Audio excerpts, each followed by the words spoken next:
Naquele dia, Davi teve medo do Senhor e se perguntou: como vou conseguir levar a arca do Senhor?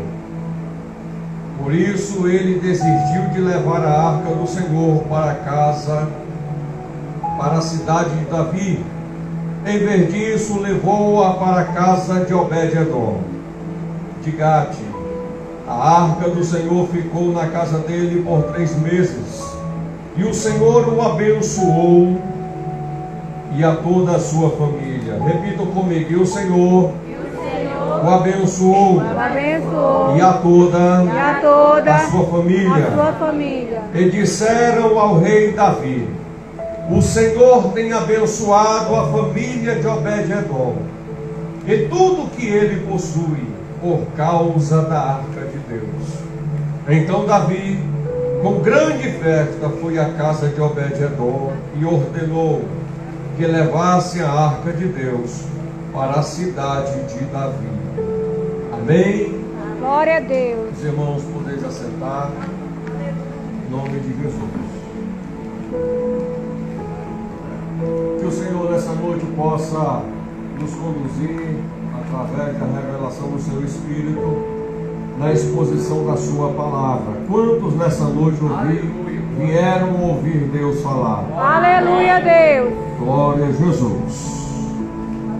Meus irmãos, eu quero falar em rápidas palavras, subordinado ao tema, trazendo a presença de Deus para a minha casa.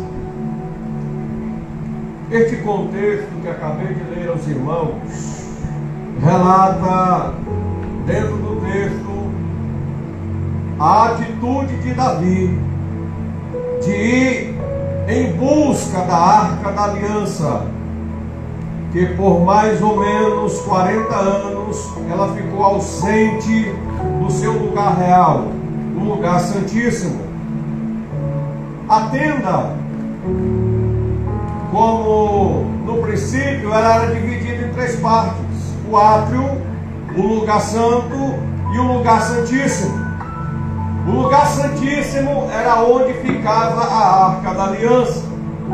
Dentro da arca da aliança continha 3 utensílios: o bordão de Arão que floresceu, as tábuas da lei e uma bacia com pote de maná.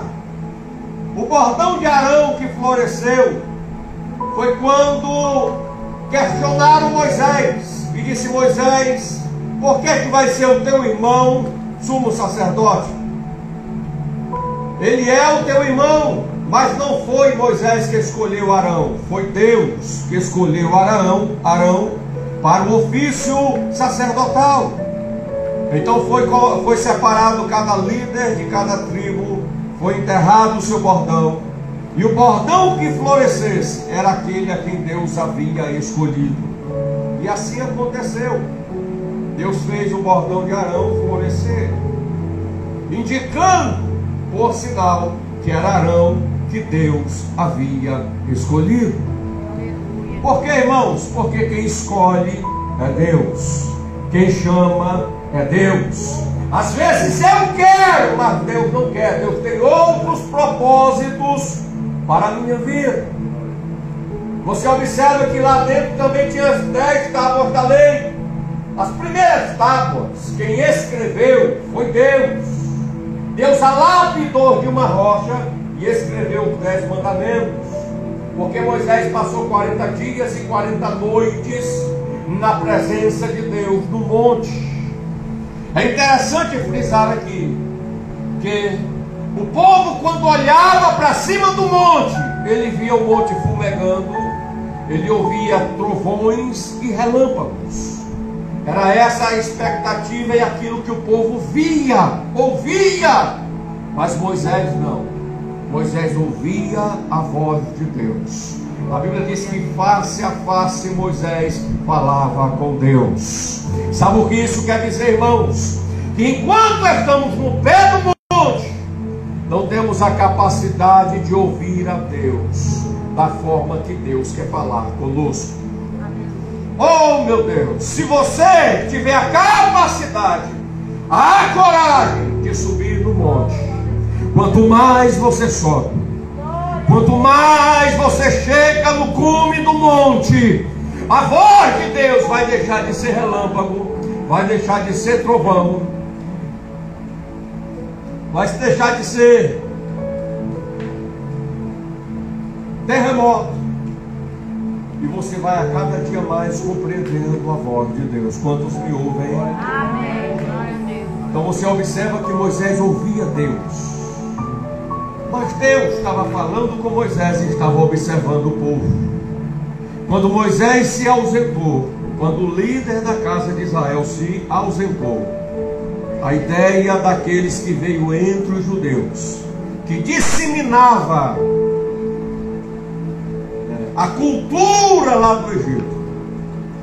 Olhe para mim, eles passaram 430 anos, 4 gerações, debaixo de um jugo dos egípcios.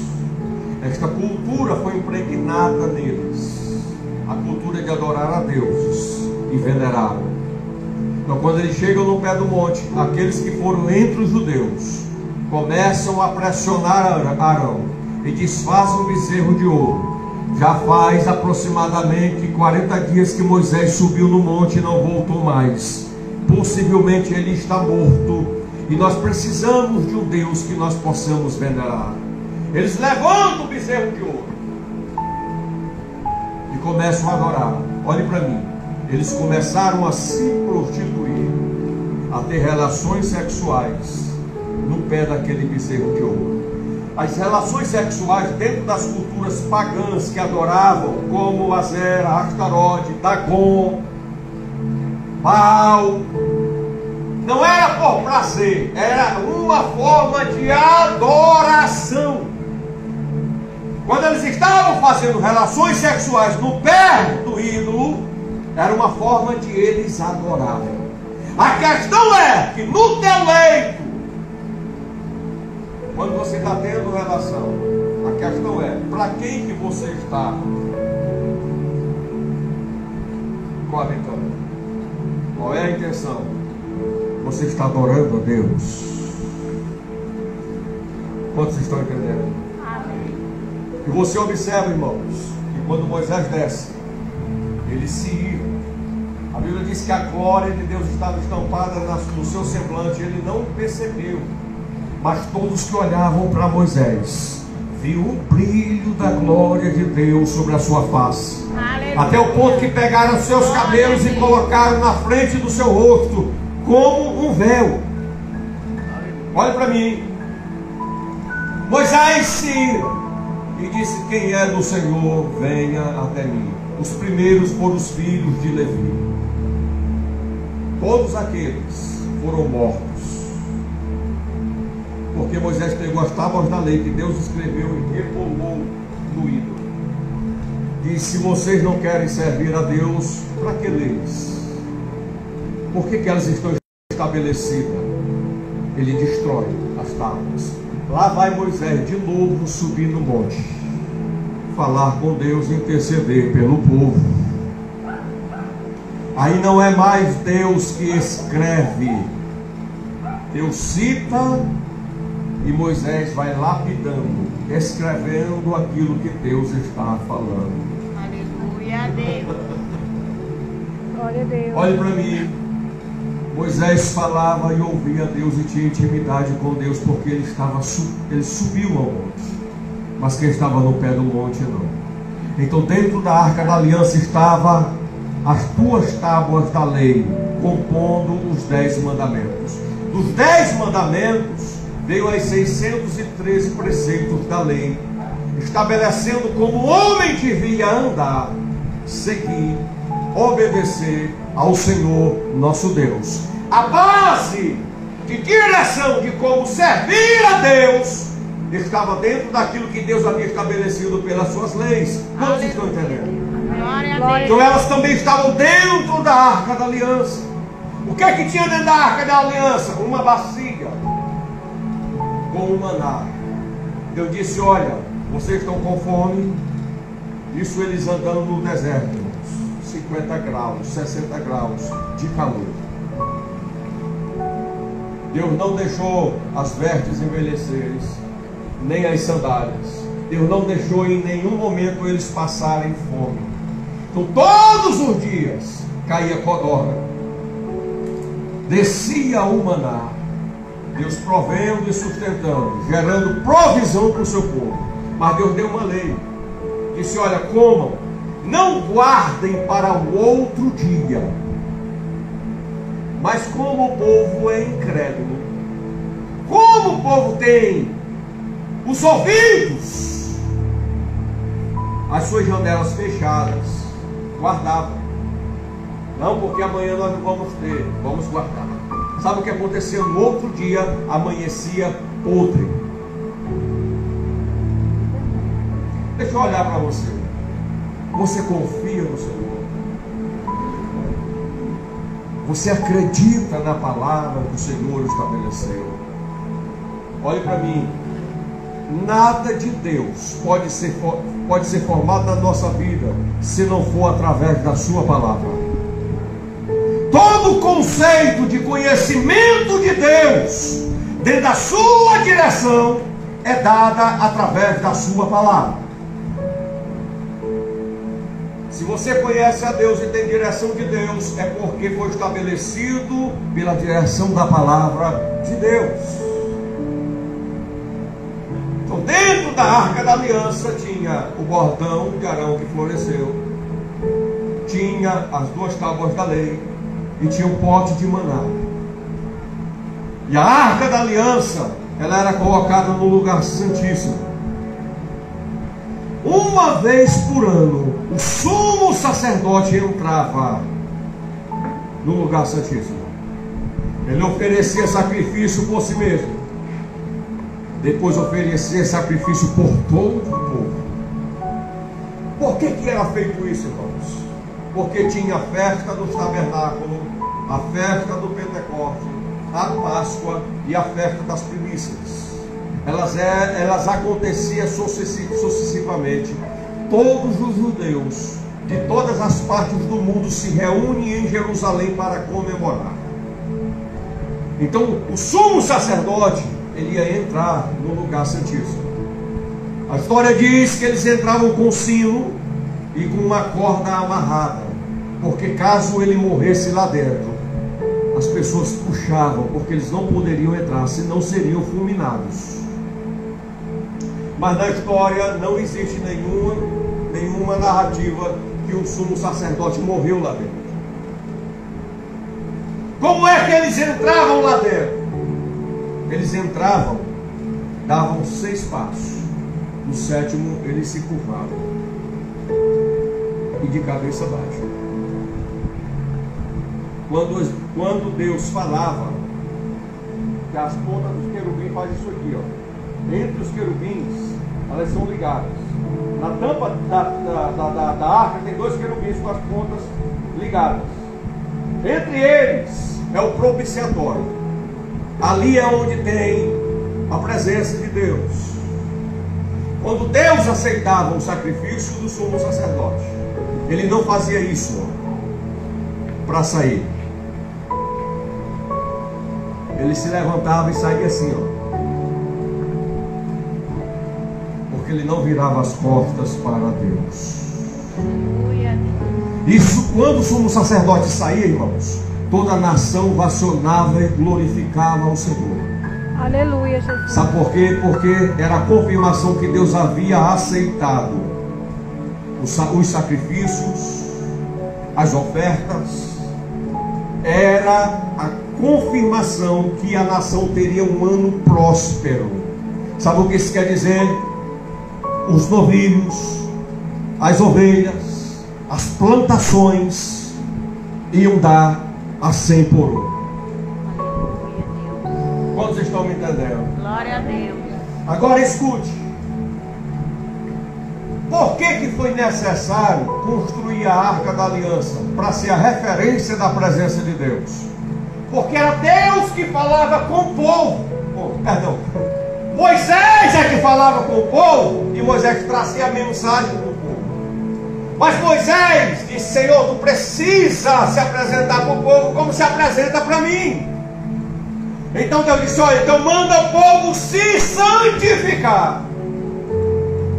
Manda o povo não tocar nas suas esposas. Fala para o povo lavar as suas vestes. Fala para o povo se separar para mim. Olhe para mim. Quanto mais nos santificamos, nos separamos, mais vamos nos aproximar de Deus. E assim foi feito. Irmãos, a Bíblia diz que quando Deus vai se aproximando, Ele vai se aproximando na mesma forma que o povo identificava Deus no pé do monte: relâmpagos, trovões e aquela nuvem de fumaça. E o vento começou a soprar. O povo se curvou e Deus foi se aproximando.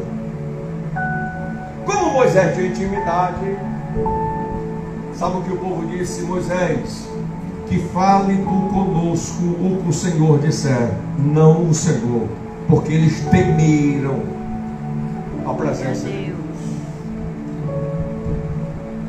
E a arca foi construída. Quem deu as medidas, quem deu o tamanho, quem deu a forma, as orientações foi o próprio Deus. Agora escute, irmãos. Por que a arca de Deus não estava no seu lugar? Por que a presença de Deus não estava no seu lugar? Porque Ofni e Finéias, dois sacerdotes, o seu pai era o sumo sacerdote da época. A Bíblia diz que na sua época as palavras do Senhor eram muito raras. Sabe o que isso quer dizer? Que a palavra de Deus não se manifestava entre o seu povo. E a Bíblia diz: se a palavra não está sendo manifestada, o povo se corrompe. Se não há profeta ministrando sobre o altar, o povo se corrompe. Se todos os dias nós ouvimos a palavra e às vezes não damos atenção a ela, não a reverenciamos, não a amamos, aí a Bíblia diz que eles pegam a arca, porque os filisteus se levantam contra Israel, sem a ordem do sumo sacerdote, o seu pai.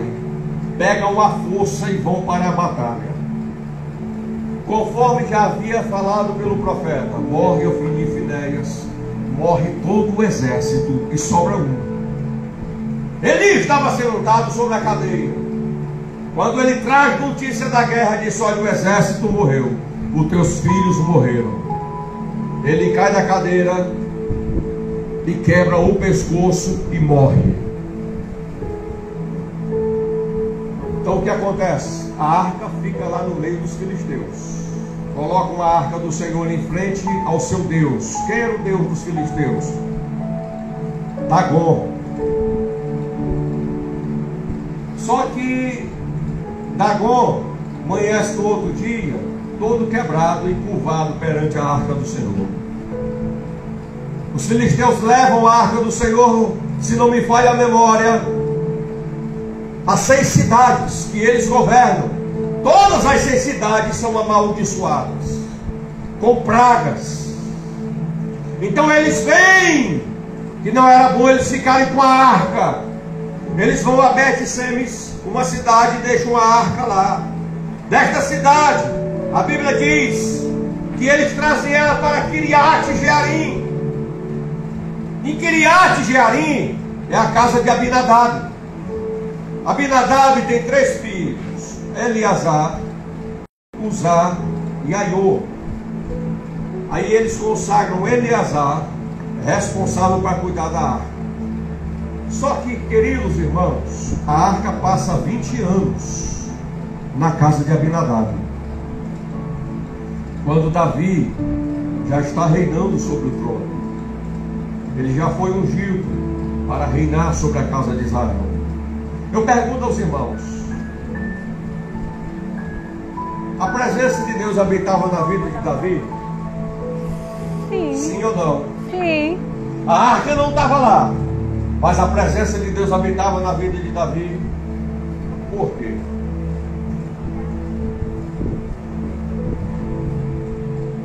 Davi tem um desejo de trazer a arca novamente.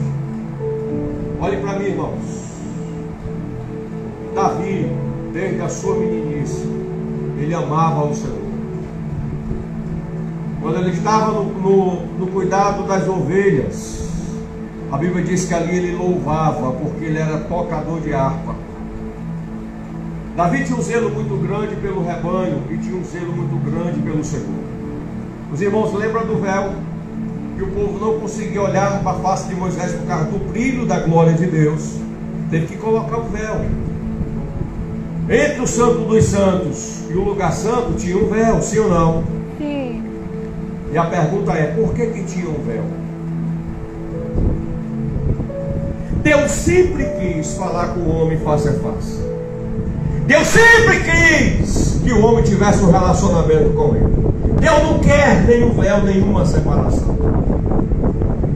Davi não tinha esse véu.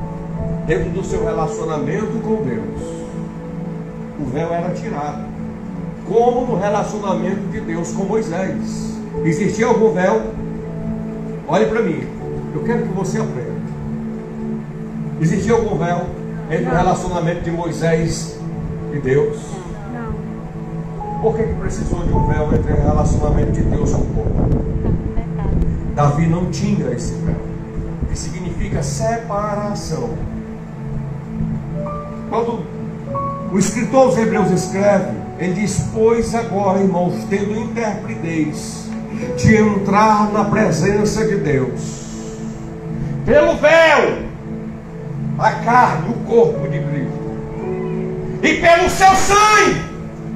Sabe o que ele estava dizendo? Quando Jesus deu um brado na cruz, o véu se rasgou de alto a baixo.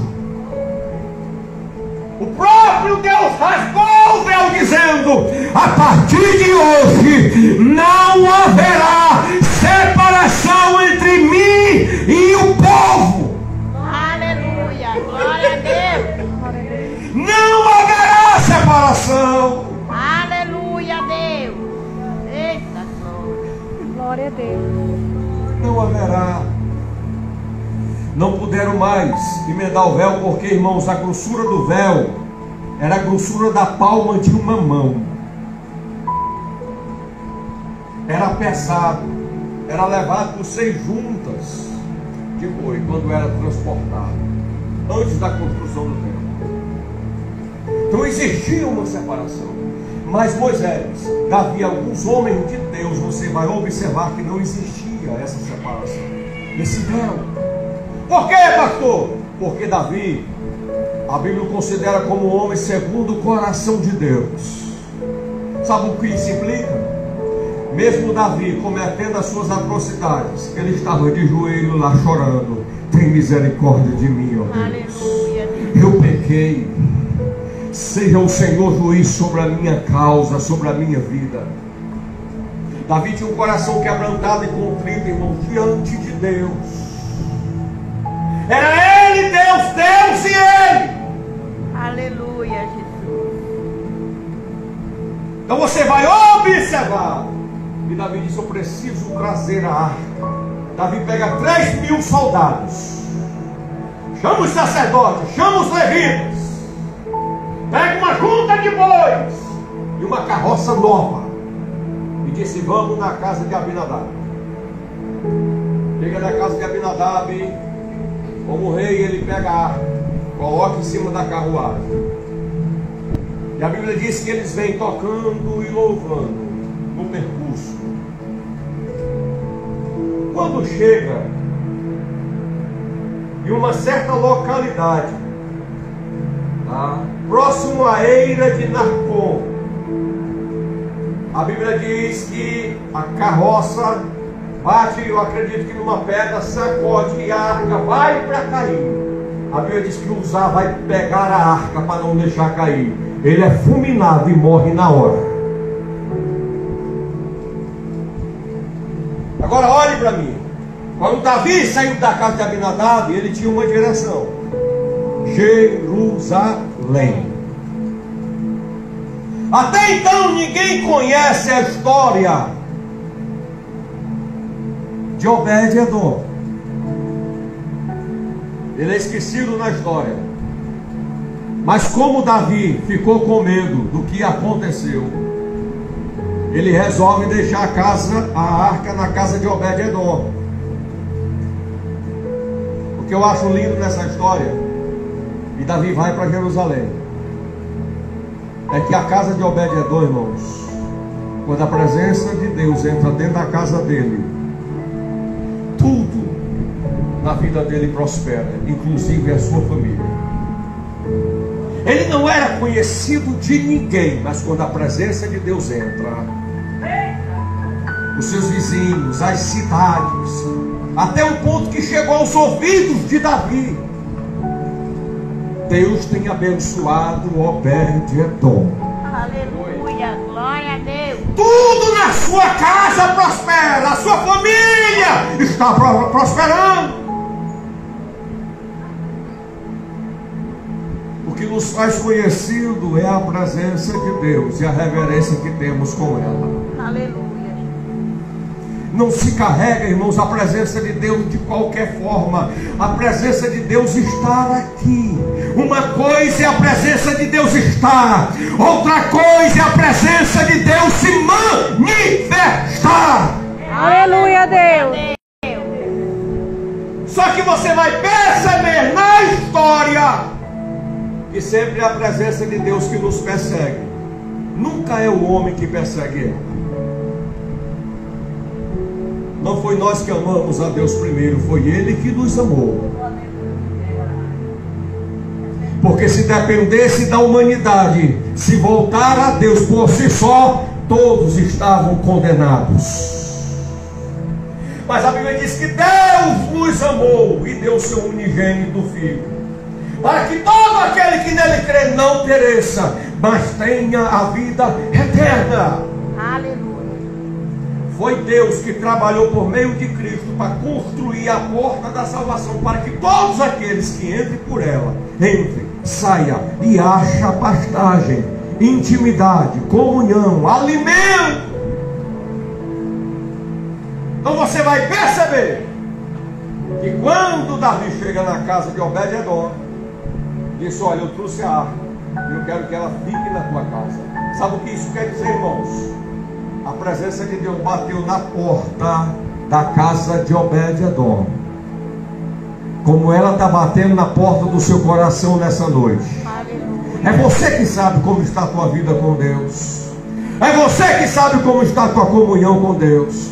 É você que sabe como está o teu relacionamento com Deus. Aleluia, Deus. Sabe o que Obed-edom disse? Entra, Senhor, a porta está aberta. Olhe para mim. Só você tem a chave do seu coração. Só você pode abrir a porta do teu coração para a presença de Deus entrar. Aleluia, Deus. Glória a Deus. Quantos estão me entendendo? Amém. A do meu, eu já entreguei para Cristo. Disse: está aqui a chave do meu coração, da minha vida. Ela está nas tuas mãos, Senhor. O Senhor pode entrar nesta casa, habitar, morar, sair dela na hora que o Senhor quiser. Está aberta. Porque a minha vida pertence ao Senhor. Glória a Deus. Ela pertence ao Senhor. Porque só Deus pode endireitar os meus caminhos, trabalhar na minha vida. Você observa que há reverência. A Bíblia diz que quando entramos na casa do Senhor, precisamos ter reverência. O nosso culto precisa ser racional, com entendimento. Sabe o que isso quer dizer? Que as Escrituras me ensinam como eu devo entrar na presença de Deus. Aleluia. Se eu estou debaixo da palavra, orientado por ela, e eu estou buscando entrar na presença de Deus, direcionado pela palavra, eu vou emergir na presença de Deus. Aleluia. Quantos estão entendendo? Glória a Deus. Olhe para mim, irmãos, é momento de despertarmos a nossa consciência, abrirmos o nosso coração. Eu não sei como está a tua vida essa noite. Às vezes você entrou nessas portas dizendo: eu estou quebrado, a minha alma está angustiada, a minha vida está sem direção, a minha vida está de cabeça para baixo, mas mesmo nessa condição, diz: Senhor, entra na minha casa. Aleluia, Deus. Aleluia. Que a tua presença invada a minha vida. Aleluia, glória a Deus. Olhe para mim. Isaías tinha uma enfermidade na língua, mas isso não impediu dele ver, irmãos, a presença e contemplar a presença de Deus. Está lá em Isaías capítulo 6.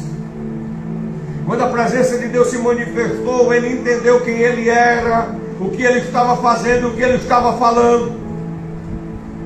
Disse: Isaías, há uma enfermidade na tua vida, e ela está na língua. Aí ele disse que viu um serafim, um serafim, foi lá no braseiro, pegou uma brasa viva, uma tenaz, chegou e tocou nos seus lábios. E o Senhor diz: o teu pecado está purificado. Aleluia, glória a Deus. Olhe para mim.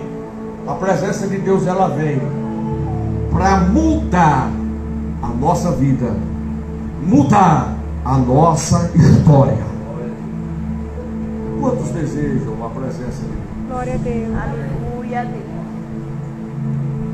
Pastor, por que a presença não pode ser carregada de qualquer forma? Porque quando Davi volta para Jerusalém, ele chama aqueles que conhecem.